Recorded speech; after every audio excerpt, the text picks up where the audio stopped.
Everyone believes Mihawk's final battle is about becoming the world's strongest swordsman. But what if Oda has been building something far bigger for over 25 years? What if Mihawk isn't Zoro's final opponent, but the final ideology that One Piece itself must overcome? Think about every major character Oda has written: Luffy, Shanks, Whitebeard, Law, Robin, even villains like Doflamingo and Akainu. Despite all their differences, they all share one thing in common. They draw strength from the people around them. One Piece has always been a story about bonds, friendship, trust, family, and finding people worth living and dying for. Luffy's childhood perfectly illustrates this idea. When bandits captured and tortured him, he refused to reveal Ace and Sabo's treasure, not because he cared about the treasure, but because he feared losing the only people he wanted to call family. To Luffy, yes, being alone was worse than dying, and that theme repeats itself throughout the entire series.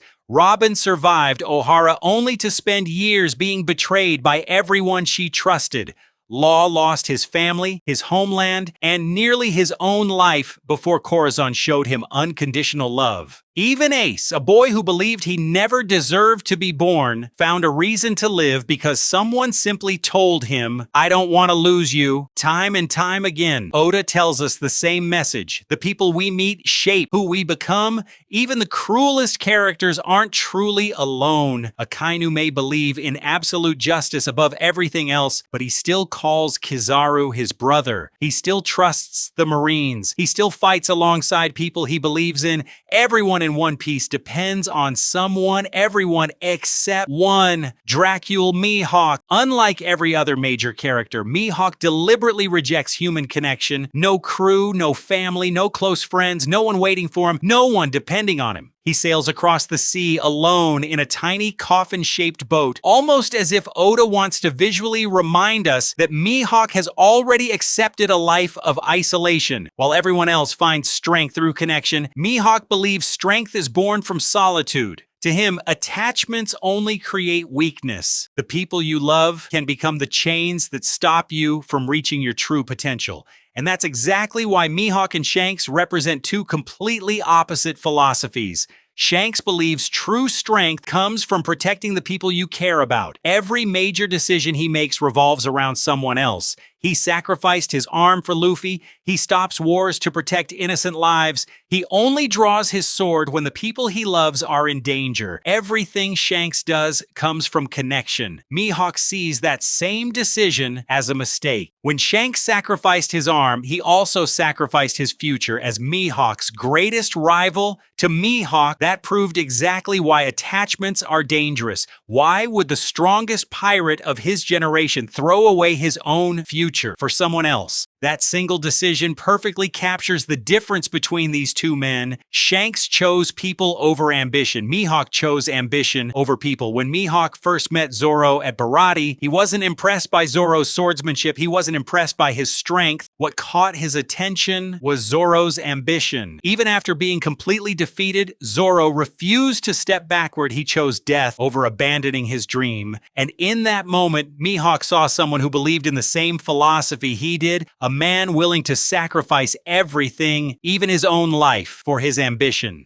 At the beginning of One Piece, Zoro and Mihawk were surprisingly similar. Both were lone swordsmen, both pursued a single goal, both believed that nothing should stand in the way of their dreams. Remember what Zoro told Luffy when they first met? "If you ever get in the way of my dream, I'll kill you." That's how absolute his ambition was. But something changed. As the story progressed, Zoro slowly abandoned the philosophy Mihawk admired. The turning point came during Thriller Bark. When Kuma offered to spare the Straw Hats, Zoro didn't hesitate. He offered his own life in exchange for Luffy's. For the first time, his captain's dream became more important than his own. That decision would have made no sense to the Zoro Mihawk fought at Baratie. The old Zoro would have chosen ambition. ambition. The new Zoro chose loyalty, and that's exactly why one of the most overlooked scenes in One Piece is so important. After the Marineford War, Zoro traveled to Kuraigana Island, knelt before Mihawk, and asked the very man he wanted to surpass to train him. At first, what Mihawk laughed. Many fans see this as nothing more than a humorous moment, but what if Oda intended something much deeper? Because in that instant, Mihawk realized Zoro had become just like Shanks. A proud swordsman had thrown away his pride for someone else. Just as Shanks sacrificed his arm for Luffy, Zoro sacrificed his pride for Luffy. Even though Zoro said he wanted power to defeat Mihawk, Mihawk understood the real reason. Zoro wasn't chasing strength for himself anymore. He wanted enough power to protect his captain, to make sure Luffy would never experience another tragedy like Sabayoti or Marineford. For someone like Mihawk, that must have felt strangely familiar. Perhaps he saw history repeating itself. Two extraordinary swordsmen, both choosing another person's future over their own ambition. And yet, instead of rejecting Zoro, Mihawk accepted him. Why? Maybe because for the first time in years, Mihawk wanted to know if his own philosophy was actually wrong. What if strength born from bonds could surpass strength born from solitude? What if Shanks had been right all along, and perhaps that's why Mihawk trained the very man destined to defeat him? But what if Mihawk's philosophy wasn't something he was born with? What if it was something he learned? Years ago, Oda revealed in an SBS that Mihawk experienced a great betrayal. He never explained what happened, but perhaps that single event changed everything. Imagine trusting someone with your life, only to lose everything because of that trust. From that moment on,